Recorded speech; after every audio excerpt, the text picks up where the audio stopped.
حضرت والا فرماتے تھے کہ حضرت تھانوی رحمۃ اللہ علیہ نے 100 برس پہلے فرمایا کہ جو اس زمانے میں تقوی پر فتویٰ پر عمل کرے گا یہ اس زمانے کا تقوی ہے.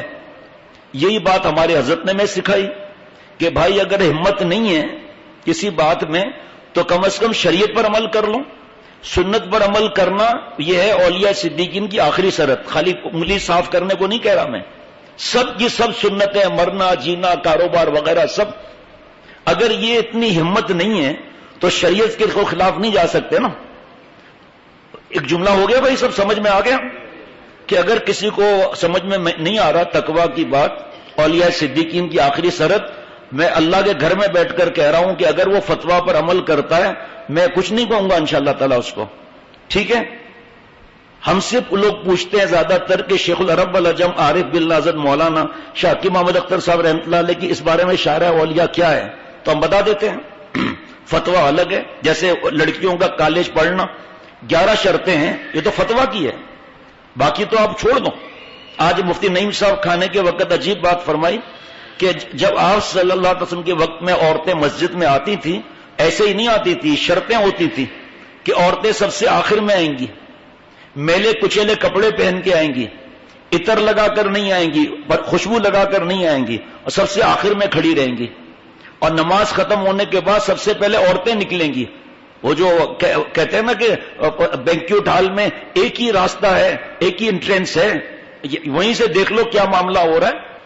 یہ کیسے ہو سکتا ہے کہ شادی ہال میں ایک دروازے سے پہلے عورتیں نکلے پھر مرد نکلے. آج جن ملکوں میں عورتیں مسجدوں میں گھسی ہوئی ہیں بے پردہ، بے حیا، گندا لباس پہنا ہوا، فیشن والا لباس پہنا ہوا، خوشبوئیں لگائی ہوئی، مردوں کے سامنے سانڈنی کی، اس وقت تو اندھیرے تھے، مغرب عشاء فجر کی نماز پہلے پڑھی جاتی تھی، اور گھسی چلی جا رہی ہیں.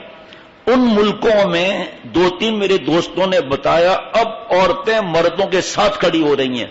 ہم انہیں روک نہیں سکتے، شکایت ہو جائے گی، مسجد سیل ہو جائے گی. ہانگ کانگ کی بات بھی بتا رہا تھا میں مفتی نعیم صاحب کو.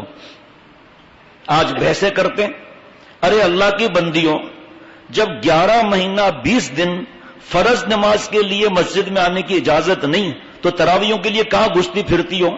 بڑے بڑے اجتماعات کے اندر بے پردہ آنا، بے پردہ جانا، گھروں کو چھوڑ دیا، افطاری سحری کو، رات کے کھانے کو ہوٹلوں کے حوالے کر دیا، اور ساری رات پھر گھوم پھر کے جاگ کر سونا، فجر کی نماز نہ پڑھنا. ارے اللہ کی بندیوں، فرض منع ہے مسجد میں آنے کو اور آپ گھسے چلی آ رہی ہیں بے پردہ. مرد جن کو عقل نہیں، جو مفتی صاحبان سے دور ہیں، وہ ان کے چمچا گیری میں آگے آگے. جب اتنے احکامات ہیں تو تمہارا پڑھائی کے لیے نکلنا، جاب کے لیے نکلنا، بے پردہ مارکیٹوں میں دھکے کھانا یا برقعے کے ساتھ دھکے کھانا، اسمارٹ برقع پہننا، نامحرموں سے باتیں کرنا، ہنسنا بولنا، یہ کیسے صحیح ہو جائے گا؟ تو یہ سختی نرمی اللہ کا عاشق نہیں کہتا. فجر کی نماز بھی پھر نعوذ باللہ سختی ہے، پھر زکوٰۃ بھی سختی ہوئی، غیر شرعی تقریبات میں نہ جانا سختی ہوئی. چلو آپ فتوے پہ عمل کرو اگر اس کی اجازت ہے. ہم کون ہوتے ہیں بولنے والے بھائی؟ اللہ تعالیٰ دین کی سمجھ دے تو سب باتیں سمجھ میں آ جاتی ہیں.